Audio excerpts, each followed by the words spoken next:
ਧੰਨ ਗੁਰੂ ਗ੍ਰੰਥ ਸਾਹਿਬ ਜੀ ਮਹਾਰਾਜ ਦੀ ਬਾਣੀ ਨੇ ਅੰਮ੍ਰਿਤ ਵੇਲੇ ਦੀ ਆਪਣੀ ਇੱਕ ਮਹਾਨਤਾ ਆਪਣੇ ਬੋਲਾਂ ਦੇ ਵਿੱਚ, ਆਪਣੇ ਸ਼ਬਦਾਂ ਵਿੱਚ ਦਰਸਾਈ ਹੈ।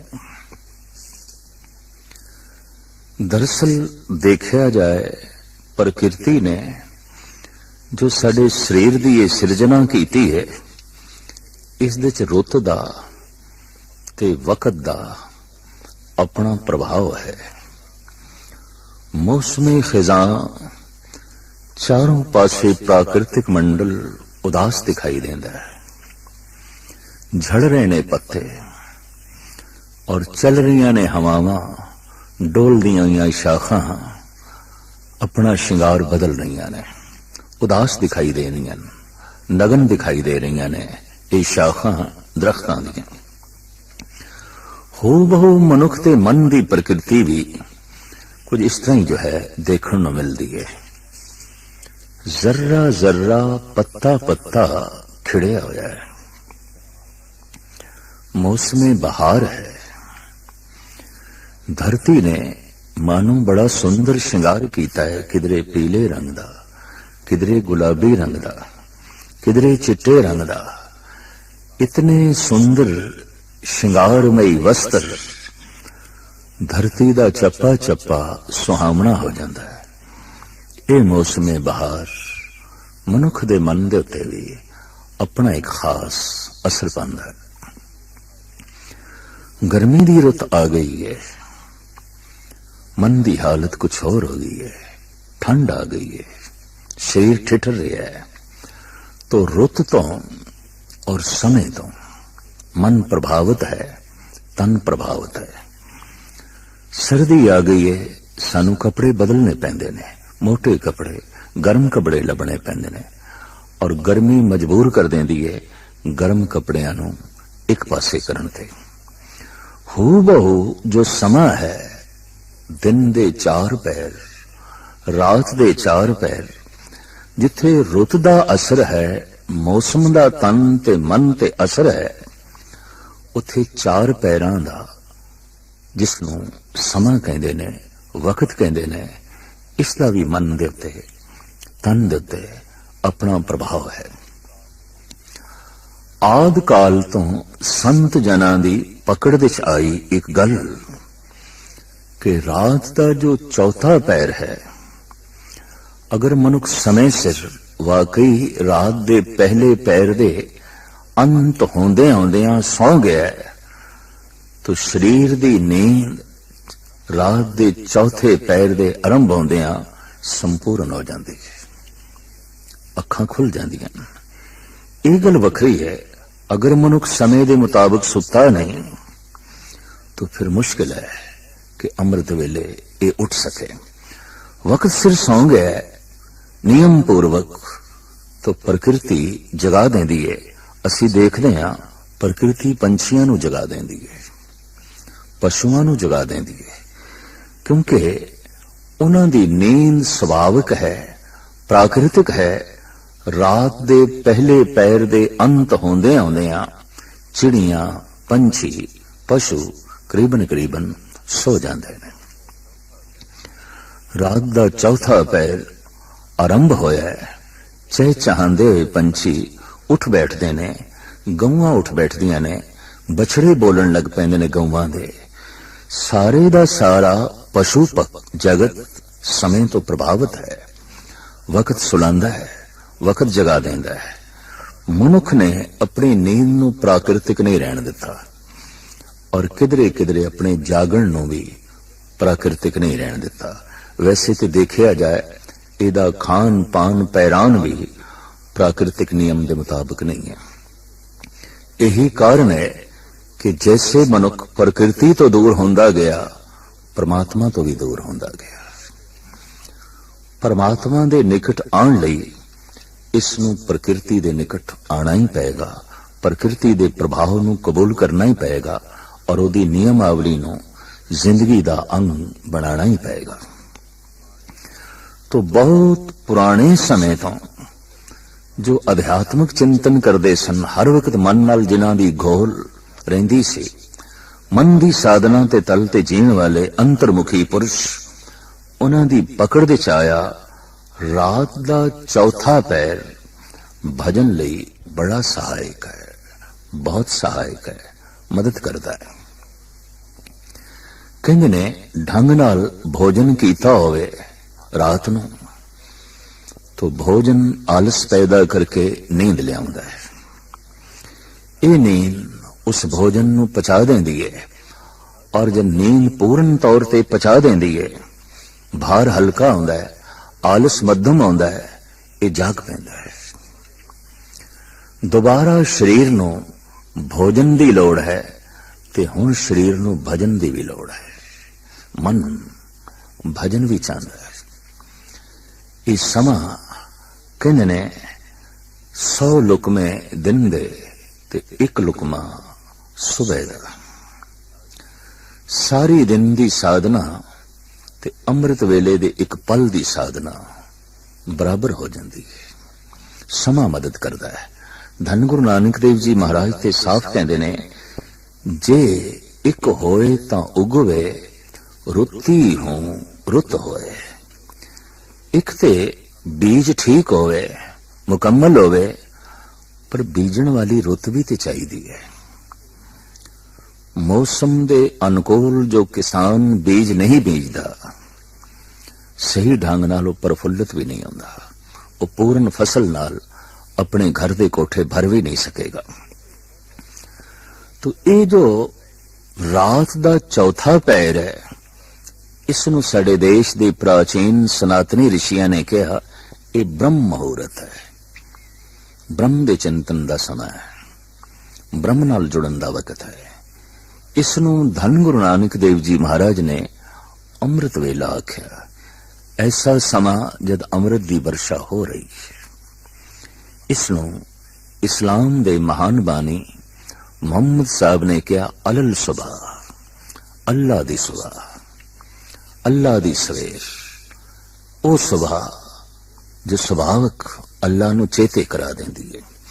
थोड़ी जिहां भी किसी मनुख दे अंदर अंतर्मुखी होने दी जागृति है तो यह समा बहुत मदद करता है, बहुत मदद करता है। धन गुरु रामदास जी महाराज दा फरमान, हर अमृत वेले वत्ते का बीजिया, भगत खाए खर्च रहे निखुट्टे ना।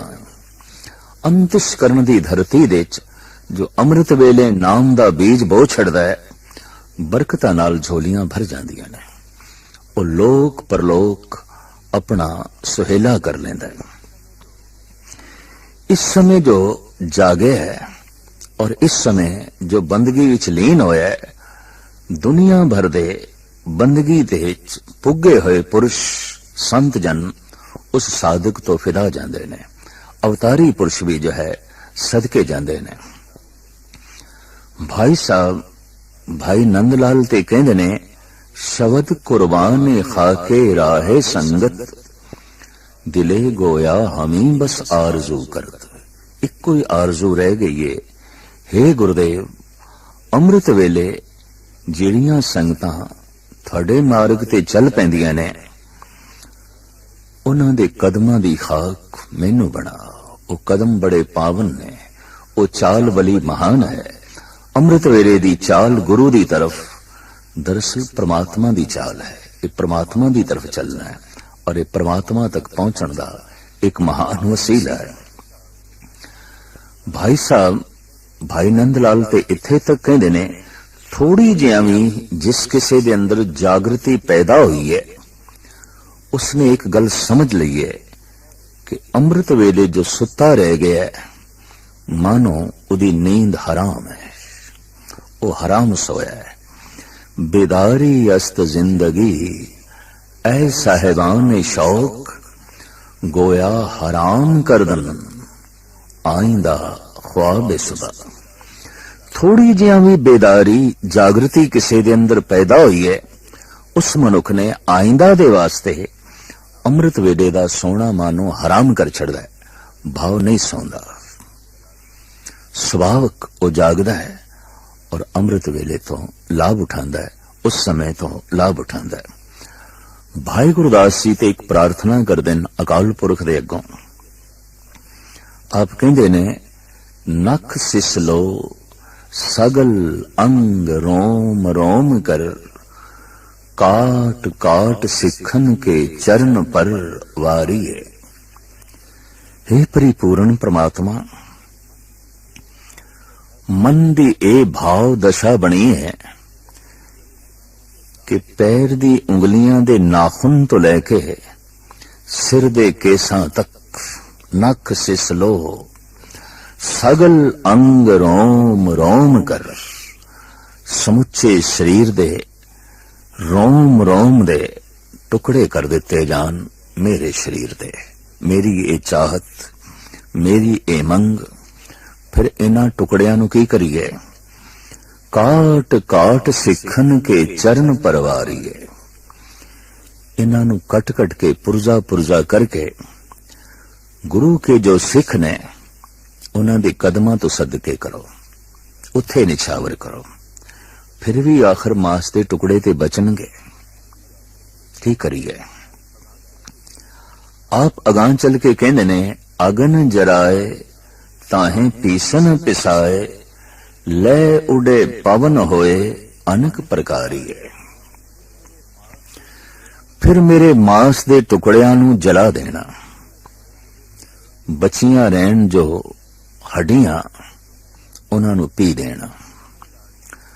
फिर पवन राणी दे चरनां च बेनती करनी, जोदड़ी करनी, मेरी राख नूं ते हड्डियां दे जरियां नूं उड़ा के ले जाए। आप कहंदे ने अगन जराए ताहे पीसन पिसाए, ले उड़े पवन होए अनेक प्रकारिए। तो पवन उड़ा के ले जाए, आखिर पवन हर वक्त इस खाक नूं और हड्डियां दे चूरे नूं अपने कोल रख नहीं सकती, किधरे न किधरे ते सुटेगी। तो भाई जी कहंदे हाँ ये सुटे, पर किथे सुटे? जत कथ सिख पग धरे गुरु पंथ प्रात, ताहू ताहू मार्ग में भस्म को डारिए। जिधर किधरे किसी भी शहर दे, किसी भी कस्बे च, किसी भी थां ते सिख अमृत वेले उठ के सत्संग दी तरफ चल पिया। पवन राणी नूं कहना मेरी मांस दी खाक ते हड्डियां दे चूरे नूं उस दे कदमां दे च विछावे, उस दे रस्ते दे च विछावे। जत कत सिख पग धरे गुरु पंथ प्रात, ताहू ताहू मार्ग में भस्म को डारिए। तह पद पावकत चरण लिव लागी रहे, दया के दयाल मोहे पतत उधारिए। हे परिपूर्ण परमात्मा, इस तरीके नाल मैं पतत दा भी उधार हो जाएगा। दरअसल अमृत वेले गुरु दी दिशा और जान वाले मनुख दे कदम अत्यंत पावन ने, महान है। चाहो नाल उमंग नाल जो समय सत्संग दी तरफ चल पिया, जुड़ के कीर्तन सुन रहे है या बैठ के वाहिगुरु मन दा जप कर रहे है, देवी देवते उस तो फिदा जांदे ने, कुर्बान जांदे ने, सदके जांदे ने। भाई गुरदास जी ने इस संबंध विच जो एक पौड़ी दी रचना कीती है, बेशकीमत है और बेमिसाल है।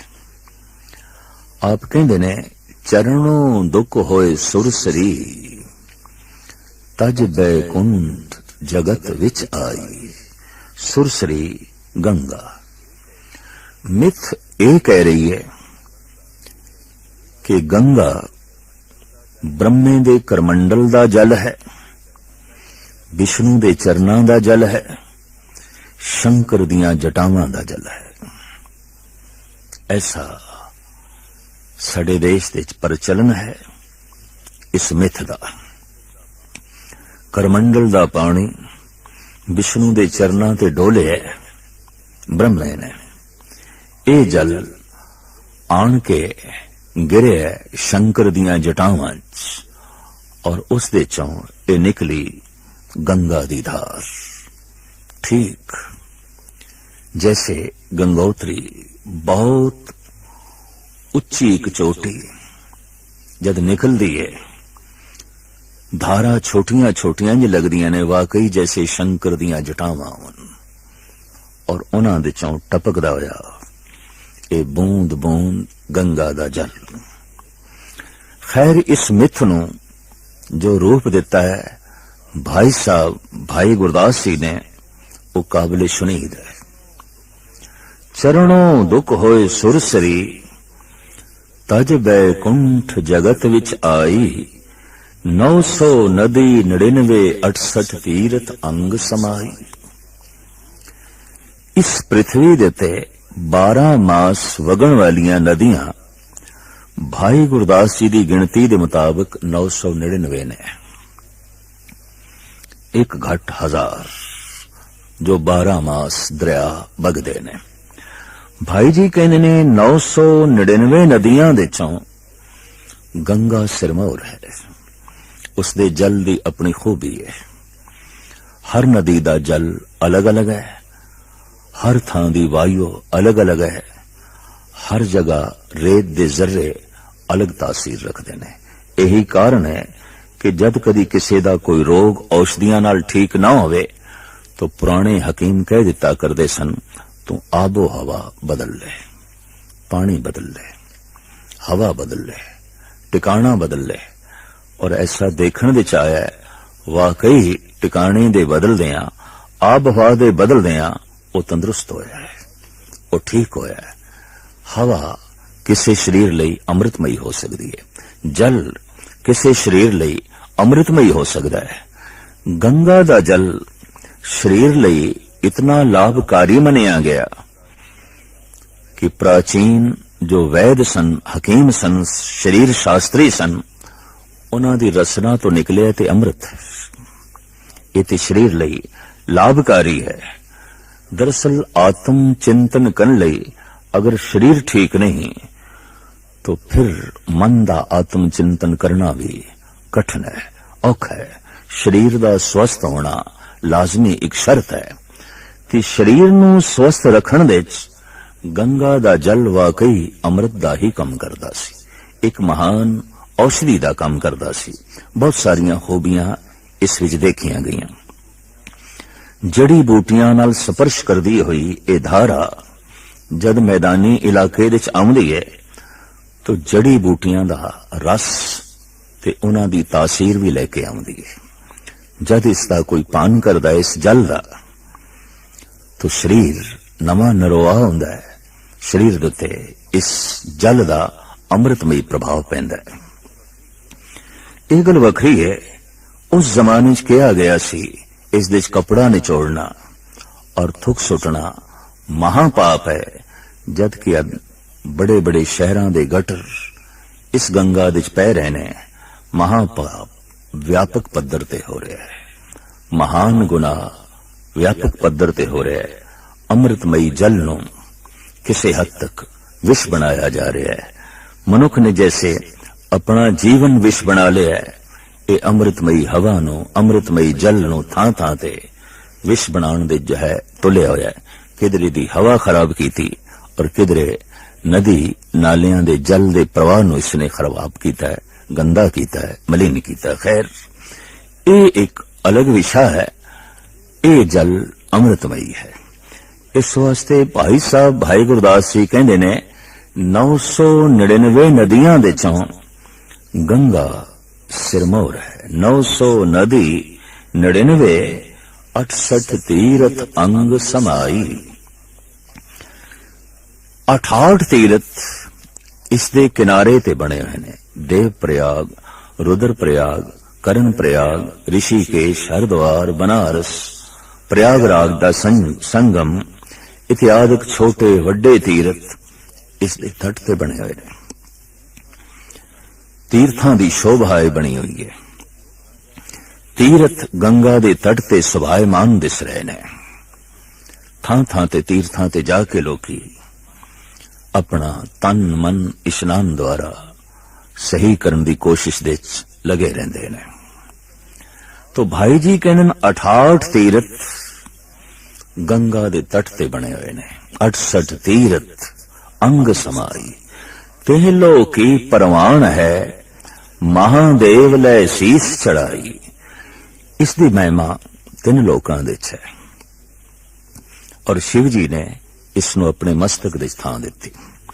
देवी देव सरेवड़े, जय जयकार बड़ी बड़ियाई। बड़ी महिमा है, बड़ी उपमा है। देवी देवते तक उपासना करते ने, नमस्कार करते ने। जद वगदा होया इतना अमृतमयी जल, इतनी वड्डी धारा, तो दिस पैंदा है प्रभु दी बहुत वड्डी बख्शिश, बहुत वड्डी रहमत। कहंदे ने सालां बद्दी भी गंगा दा जल बोतलां च रख दईए, गंदा नहीं आउंदा, बदबूदार नहीं आउंदा, वो अपनी असलियत गवांदा नहीं। ऐसी एक औषधि है, जैसे जैसे पुराना होंदा जाए उहदे च नवीनता निखार आंदा जांदा है।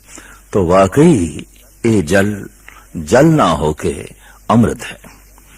लेकिन हुण भाई साहब, भाई गुरदास जी जो अपना नजरिया अंकित करते ने, वो भी अपनी महानता रखता है। सण गंगा बैकुंठ लख, लख बैकुंठ नाथ लेवलाई। एक गंगा नहीं, लखा।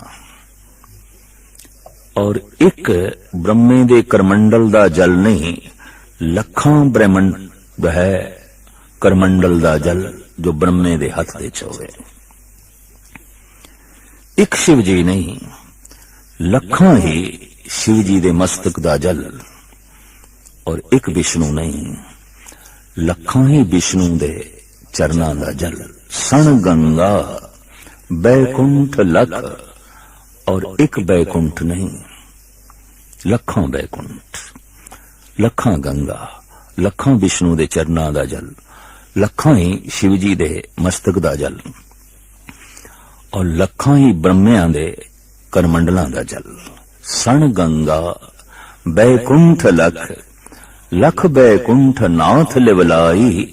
साधु धूर न पुजने, साध संगत सतगुरु शरनाई। अमृत वेले सत्संग विच बैठ के जो अपने मन की साधना कर रहा है और सुरत शब्द दे जोड़ के बैठा है, भाई गुरदास जी कहते हैं उसके कदमां तो लखां गंगा कुर्बान कीतियां जा सकदियां, सदके कीतियां जा सकदियां। वो इतना महान है। फिर सतगुर दी बाणी ते खुल के कहती है, जन के चरण तीरथ कोट गंगा। ऐसा जो पुरुष है, ओदे चरनां दी जड़ी धूड़ है, मानो करोड़ां गंगा दा इशनान है। उसका आत्म चिंतन अमृत वेले दा चरण जिथे रखेगा, रेत दे सरियां नूं अक्सीर बना देगा। इतनी महानता है उस समय साधना करन दी। देखिया जाए पंछियां दे खूबसूरत नगमे उस समय सुनन नूं मिलदे ने, चहचहाट, कलोल, खेड़ा ते खुशी। ऐसे समय अगर कोई सुता रह गया तो उस तो ज्यादा और कोई बदकिस्मत नहीं है। और उस समय जो उठ बैठा है आत्म चिंतन लई रूहे जमीन दे, उस तो ज्यादा खुशकिस्मत लभना भी औखा है। वो महान खुशकिस्मत मनुख है। धन गुरु नानक देव जी महाराज दा फरमान, परिपूर्ण परमात्मा दे चरनां दे सब तो वड्डी जिहड़ी भेंट है, वो भेंट अमृत वेला ही है। बस उस समय नूं तू परमात्मा दे अगों रख भाव, उस समा परमात्मा लई है। धन कमाण दा अलग वक्त, भोजन छकण दा अलग, शरीरक क्रियावां दे अलग समय, और समाजिक संबंध, आर्थिक रिश्ते, राजनीति दा वेला, इस दे लई अपने अपने समय ने। पर रात दा चौथा पैर प्रभु नाल मिलन दा समय है, ईश्वर नाल जुड़न दा समय है। इस समय नूं तू ईश्वर दे ही अर्पण कर, प्रभु दे अर्पण कर। ये समा अपने कोल ना रखी, सुता ना रह जाए, उठ उस समय। और ये उठना एक बंदगी है, उठना एक इबादत है। यही कारण है कह दिता गया, ये सुबह सुबह अल्लाह दी है, ये सुबह, ये सवेर, ये मुहूर्त ब्रह्म है। ये समा अमृत वेला है, अमृत की बरखा हो रही है। दरअसल कहते ने उस समय माया सुत्ती पई हुंदी है। माया दे सुते रहने तो मुराद यह है, अक्सर लोग सुते पे ने, तो दुनिया जो सुती पई है तो बोल भी बंद ने। करीबन करीबन 90% जो मनुख दे बोल होंदे ने समाजिक होंदे ने, आर्थिक होंदे ने, राजनैतिक होंदे ने, और उन्हां बोलां दे नाल वातावरण मलीन होंदा है। उन्हां बोलां दियां तरंगां चारों पासे छा जांदियां ने। नवे नवे इबादत करन वाले बंदे नूं, ध्यान साधना करन वाले बंदे नूं ये बोल और उन्हां बोलां दियां तरंगां प्रभावित करदियां ने, नाम जुड़न दे च बाधा खड़ी कर देंदियां ने। तो जगत ते सुत्ता पिया है, ये तरंगां पैदा नहीं हो रहीआं। ऐ मनुख, तो उठ बैठ, अपने अंदरों आध्यात्मिक तरंगां पैदा कर, ताकि परमात्मा दी बख्शिश जो बरस रही है ओदा तू पात्र बन सके और अपनी झोली दे जो है पा सके। धन गुरु नानक देव जी महाराज ने इसनूं ऐसा कहा, अमृत वेला सच नाम वड़ियाई विचार। अमृत वेले उठ के सच्चे नाम दा चिंतन ते उस वड्डे दियां वडियाइयां दी विचार तू कर। ये गल वखरी है कि दिन भर भी तू विचार कर सकदा है, पर ओ तरंगां उस विचार नूं गहरा नहीं जान देणगियां जो चारों पासे फैलियां हुईयां ने। रात नूं शरीर विश्राम दे जाना चाहता है तो शरीर दी चेतना, शरीर दी शक्ति सारी सुकड़ रही है, मुश्किल है। उस समय तो संघर्ष करके प्रभु दा जो है चिंतन कर सकें। ये समा, ये वक्त मदद करता है। जैसे पहाड़ ते एक मनुख निर्भर होके चल रहे है, पर एक ने सिर दे उत्ते एक मन दा वजन रखिया होया है, तो कठिन होवेगा उसनू जो है चढ़ना। अमृत वेले मनुख निर्भर होंदा है, दिल दिमाग ते कोई बोझ नहीं होंदा। वो समा मदद करता है।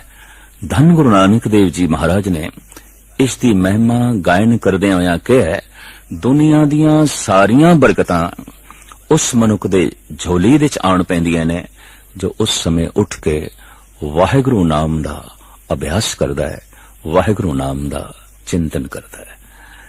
इस चिंतन द्वारा उसका प्रभु नाल संबंध जुड़ता है।